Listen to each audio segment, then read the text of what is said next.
Minha gente, nós vamos voltar aqui para São Paulo e essa história chama a atenção de todo mundo que tem alguém desaparecido em casa. Você que tem um familiar que um dia saiu e nunca mais voltou. A família ficou 5 anos em busca de alguma resposta. Onde é que se meteu o Eliseu? É um homem de 45 anos, ele sumiu depois de desembarcar no aeroporto de Guarulhos. Estava vindo de Portugal. Aí a família procura a companhia aérea, descobre que ele de fato desembarcou, mas que ele tinha passado mal durante o voo. Por isso, ele foi atendido com auxílio da companhia aérea e depois ele foi hospedado num hotel aqui da região. E a companhia diz o seguinte, ele foi hospedado, nós o colocamos no hotel, mas ele é maior de idade, estava bem, e a companhia até aí se despediu dele. Só que depois disso, ele nunca mais apareceu. A família veio a São Paulo, eles não são daqui. Vieram aqui para a capital, procuraram os hospitais, foram no IML e em outros institutos médicos legais aqui da região, nada, nenhuma pista. Foram embora sem sucesso. Agora, olha o detalhe importante, hein? 5 anos depois, teve um exame que revelou. O Eliseu, na verdade, morreu 3 dias depois do desaparecimento.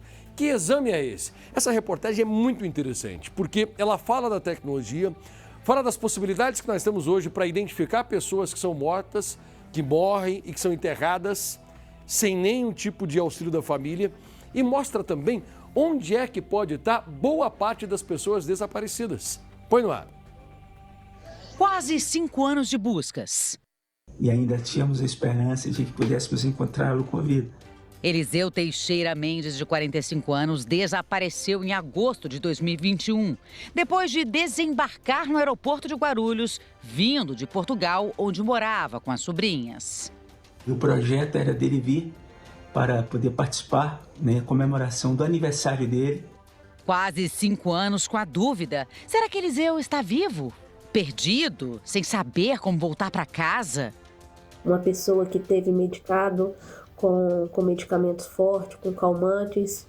Mas a busca dessa família chegou ao fim. Eliseu está morto.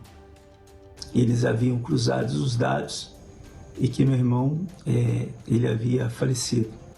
Eliseu desembarcou em São Paulo no dia 1º de agosto de 2021. O destino final era Governador Valadares, em Minas Gerais. Mas a companhia aérea disse que o homem passou mal e perdeu o segundo voo. Os funcionários alegam que ele recebeu atendimento, foi medicado e hospedado em um hotel de Guarulhos, na Grande São Paulo. Simplesmente acharam que ele estava bem e deixou lá como se fosse uma mala, como se fosse um objeto qualquer. Durante a madrugada, Eliseu foi flagrado no saguão do hotel. Funcionários disseram que ele saiu com uma mala. Ele não estava bem, ficou surtado, entretanto saiu do hotel de madrugada. Quando foi às 3 horas da manhã, a câmera mostra ele saindo totalmente desconecto e ele perambulando pelas ruas. Eliseu foi visto em ruas da zona norte da cidade. A mochila e os documentos dele foram encontrados em uma rua a 12 quilômetros de distância de onde ele estava hospedado. Na época, o delegado do caso disse que ele tinha sido visto na região. Entrevistaram várias pessoas, que ali ficam ao seu entorno, alguns moradores de rua, e alguns deles foram categóricos a afirmar, que não, essa pessoa realmente passou aqui, o Eliseu passou por aqui. De lá para cá, a família nunca deixou de procurar por Eliseu. Os parentes que moram aqui foram até IMLs e hospitais, mas o paradeiro de Eliseu era um mistério. A família tinha certeza que ele estava perdido. A família acredita que ele está desorientado por algum motivo. Mesmo sem novas informações, a procura não teve fim. Há 1 ano, os familiares de Eliseu foram chamados para fazer uma coleta de dados no IML. Na última semana, a família dele recebeu a notícia de que Eliseu tinha morrido dia 5 de agosto e que o corpo dele foi enterrado sem identificação no dia 10 do mesmo mês. Nós não sabemos se eles já fizeram exumação do corpo do meu tio, o lugar que ele está sepultado.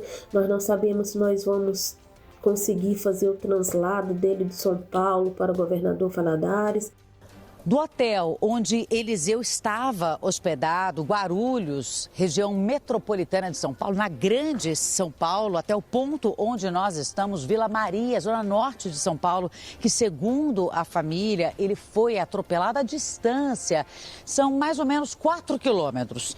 De carro, de 15 a 20 minutos e a pé, cerca de 1h30. Não se sabe o que aconteceu durante o período do dia do desaparecimento, até 3 dias depois, quando ele foi atropelado. O certo é que tudo teria acontecido aqui, tinha um caminhão estacionado.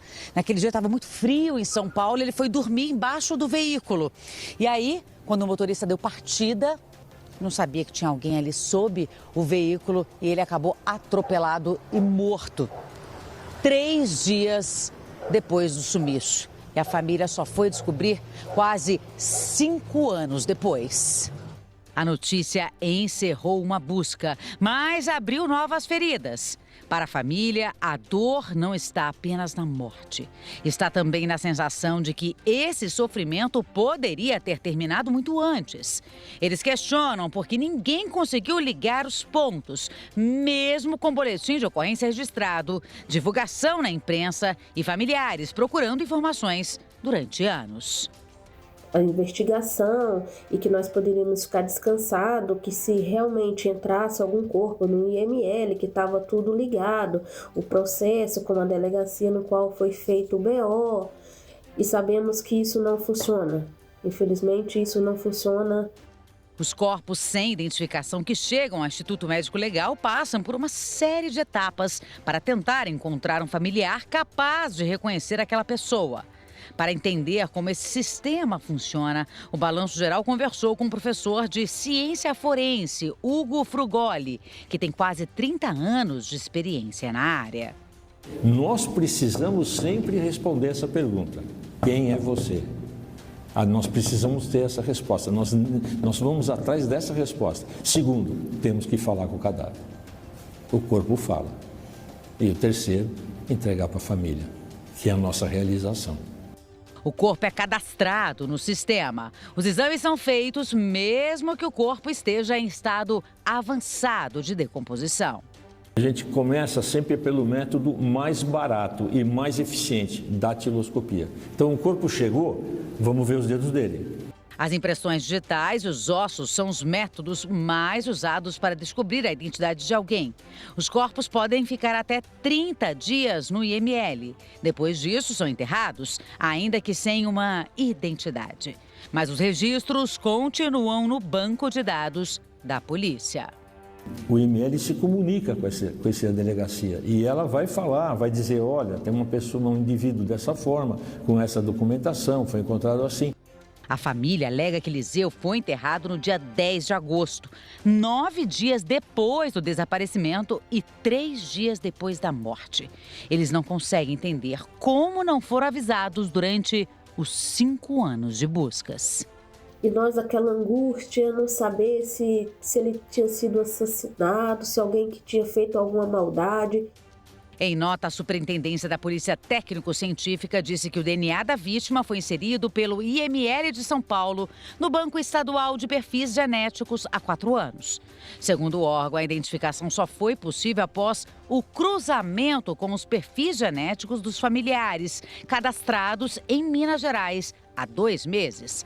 Eliseu fazia aniversário dia 4 de agosto. Completou 46 anos longe dos filhos e dos parentes. Érica, sobrinha de Eliseu, conta que ele tinha muitos planos. A viagem ao Brasil seria um momento especial, um reencontro muito aguardado, que nunca mais vai acontecer. Agora, o que ela quer é fazer um alerta para a família de outros desaparecidos pelo Brasil. Que elas possam correr atrás, não deixar por esquecido.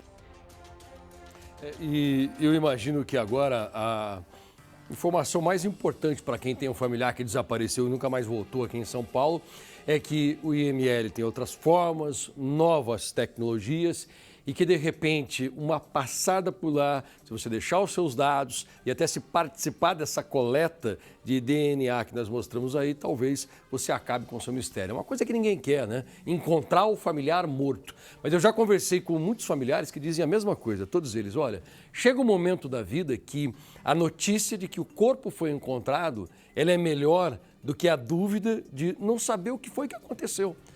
Teve até uma mãe que na semana passada contou isso aqui pro Balanço. Olha, eu cheguei a desejar que o meu filho estivesse morto, porque todos os dias ter a desconfiança de que ele morreu é como se eu enterrasse o meu filho todos os dias e eu quero um velório final.